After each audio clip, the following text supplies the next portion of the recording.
Hey there, friends. Welcome back. This is episode 10 of Who the Heck Did I Marry? So, in the last episode, we were kind of talking about a lot of job hopping that had started at the beginning. He was on his fourth job in the maybe 4 or 5 months at this point that we had been together.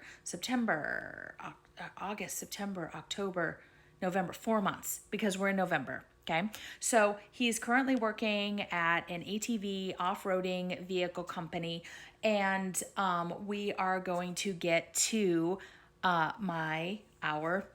his proposal. Okay, so obviously this whole time things are just clicking with us, and obviously I'm bringing certain stories to you guys that are like the red flags, the things that I look at now that were aggressive. I'm going to use the term aggressive, but that were very forward, that were very presumptuous, very kind of manipulative. And that's obviously what I see now. Where back then, I was happy to have a boyfriend. I was happy to have somebody committed. We were frequently talking about when we get married, this, or, in the future, we will this. And we aligned on so many things. I've said before, I was born in the Christian faith. I was born and raised in the Christian faith. He was also born and raised in the Christian faith. We had talked about church we were going to attend. If he spent the night on Saturday nights, which sometimes that happened, he would go to church with me on Sunday morning. So this is something that we're kind of like setting up for our life. Okay, so it comes down to a weekend where us and all of our friends are going to be going to the sand dunes in California to ride quads. And we would go out there with tents. All our friends had tents, and obviously we had a truck, our trailer, our quads, and we would go out there. So I had just started a new job at DHL. I was actually in training. I'll never forget, because it was the fact that I was in training and we were going to go camping. He actually went up with some friends on Thursday. I still had to work Friday because it was a new job. I couldn't take off and I was in training. So I'm sitting in the training class and I was talking to the guy sitting next to me about the fact that we were going to be going camping and riding our quads. And I started to talk about Ken's sport track. I told you about how it was a Ford Sport Track, and it was kind of unique because he had lifted it, which wasn't very common for that particular. He had a rack on it, lights. He had really kind of souped up this truck in a way that normally people didn't do for this truck. So I was telling him about it, and he said, I really wish I could see a picture of it. And I was thinking, now, Ken and I had gone to this off-roading, kind of group off-roading thing with everybody's trucks shortly after there had been big rain in Arizona, and we had to cross this river in this truck.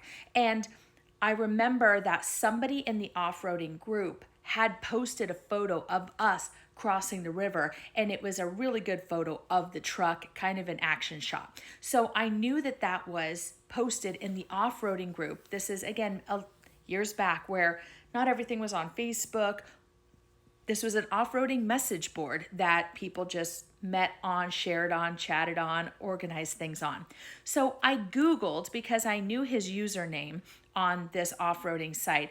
I Googled his username and then the trail that we had ridden on, hoping that would pull up the post with the truck. And it did. So I was able to show my coworker his truck.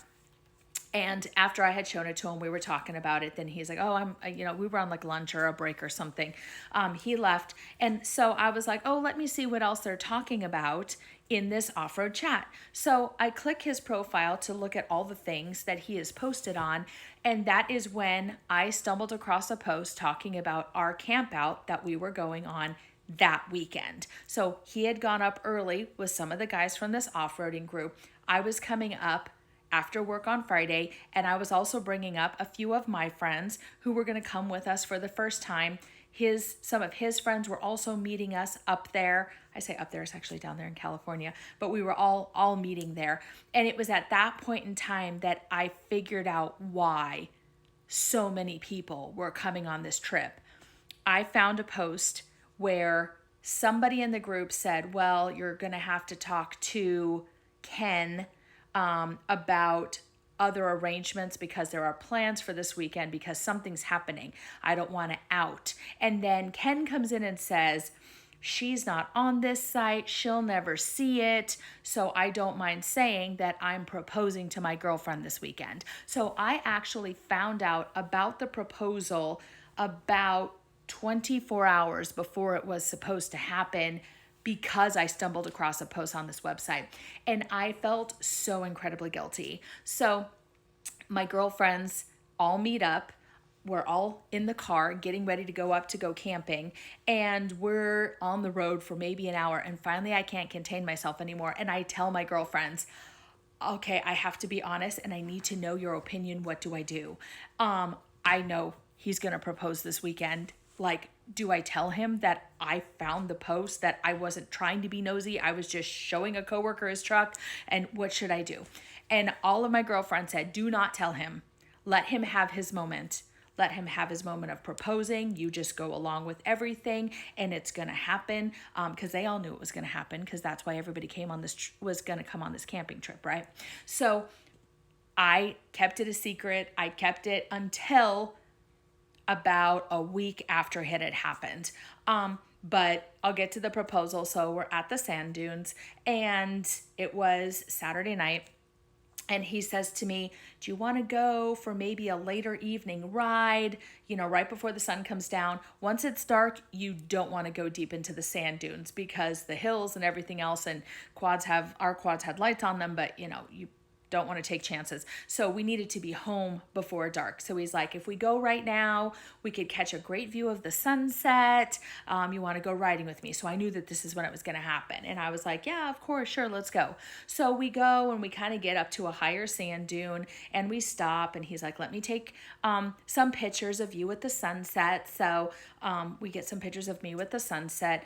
And then he turns around to the quad to set the phone down. And then he pulls out the ring and he gets down on one knee, tells me how much he loves me. He wants to be with me forever.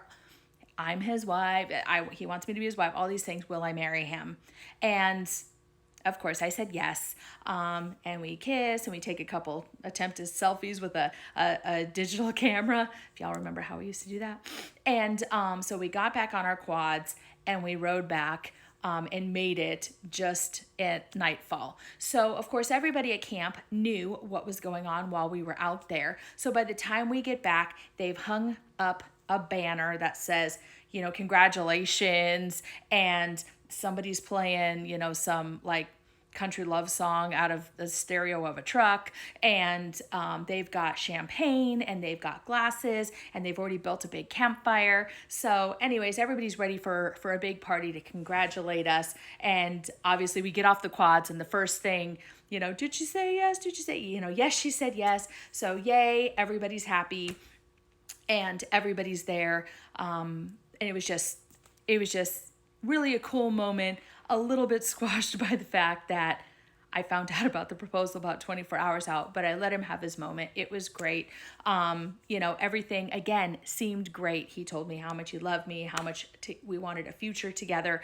And this was going to be that we were building this life together. That's what I saw. We had common ideas, common goals, common, wants in life, common thought processes, common ideals. That was what we were. So obviously the proposal just seemed to be the next step. Now, was it going really fast? We had started dating on August 18th of 2004.